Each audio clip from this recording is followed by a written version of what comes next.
Thank you, Brother.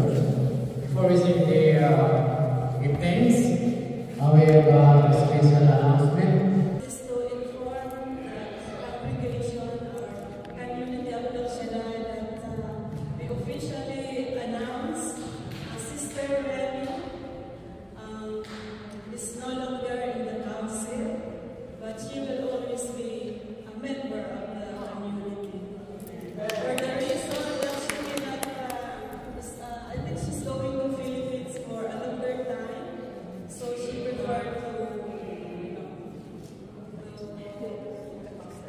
not really it's hard to say the proper word. I don't like to say sit down, but just she can, no, hindi niya na magkakapalan yung kanyang trabaho because she's going to Philippines in 2 weeks.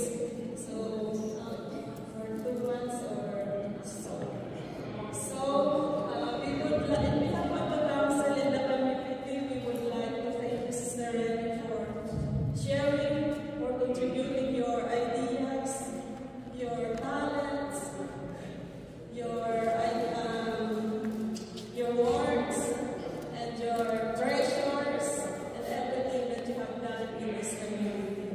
For 10 years of service as a council, we thank you very much in behalf of the El Shaddai community. We look forward to seeing you when you come back. And you will, you know, in 1 Corinthians 5:12 said that we can serve the Lord in different ways, but the same Lord that we will serve. So, God bless you, Sister Remy, and continue to stay in the community. Because in this community, hindi mo tayo tumatanda.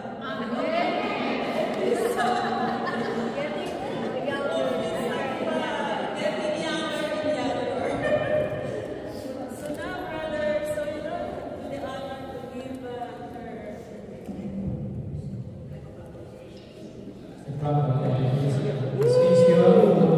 Is given to Sister Remedios Remy Ancheta in honor of the vision of her loyalty and commitment to El Shaddai even the years of PPFI on prayer and captain. Thank you, Sister Remy, for your sacrifice, your time, and dedication in serving the Lord.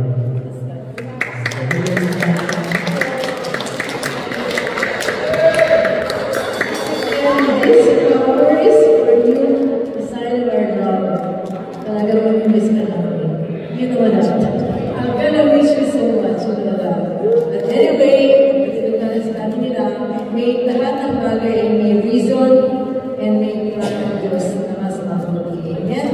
So, we love you so much.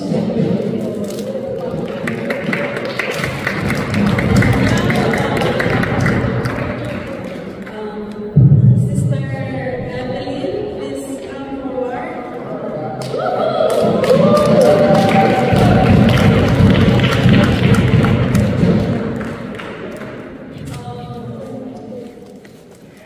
As we reviewed all the biodatas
Father, the Son, and the Holy Spirit. Amen. Father, and Yahweh Shaddai, we are here before you again to praise and worship you, because you're El Shaddai, the God who is more than enough. You're El Shaddai, the God who created heaven and earth, the God of Abraham, Isaac, and Jacob, and the God who calls us for a purpose. Father God, thank you, Lord, for being with us. Again, as you promised in our 2 or 3, gather in your name, you are in the midst of them. Claiming, Lord, wherever your presence, there's always healing, there's always miracle, there is always a blessing upon blessing. And Lord, we claim blessing, we claim healing, we claim miracles. Dahil today, Lord, may aalis pero may papahin. So Father God, in the name of Jesus, Father, in the name of Jesus, at this very moment, iunat mo yung mapalad at maghimalang kamay, Lord, dito sa kapatid kong ito, si Sister Rainy. Lord, whatever your plan and purpose, that when she will go to the Philippines, may your Holy Spirit dwell in her and in her family. Father God, continue the blowing of the power of the Holy Spirit be in their family forever. May you use them according to your will and purpose. Father God, imagine mo na ito, paano ka sa ibalang kamay, Lord, dito kay Sister Evelyn, Lord. May you guide her, Lord, be her advocate, her friend, her friends, and to remind her about her doing her work as a counsel. Father God, we continue to use them and give them the knowledge, wisdom, and understanding. So Father God Almighty, we believe, Lord, that you are the one who choose her for a purpose. So Father God, again, we continue. Bless to all the councils, not only here in Montreal, not only in Ottawa, but to all the people around the world. May your blessing be upon us always and forever. In the name of Jesus. So Lord, thank you, Lord, for the blessing, for the healing. Thank you for using us. Keep continuing to use us in the mighty name of Jesus. Amen. Amen. Lord, bless the Lord. Brother, dito mo, Sister Nitz, dito muna kayo. Brother, dito tayo.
our goal is to see Jesus.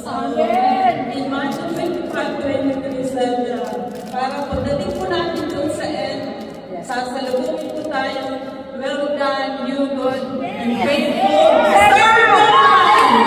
Amen! Brothers and sisters, may I call all the birthday celebrant in the month of April. Para may pray over po kayo ni Brother Joe. Please come and come.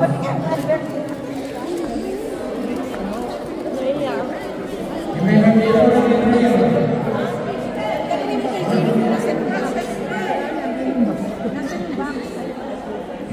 Nasaan yung box na paglalagyan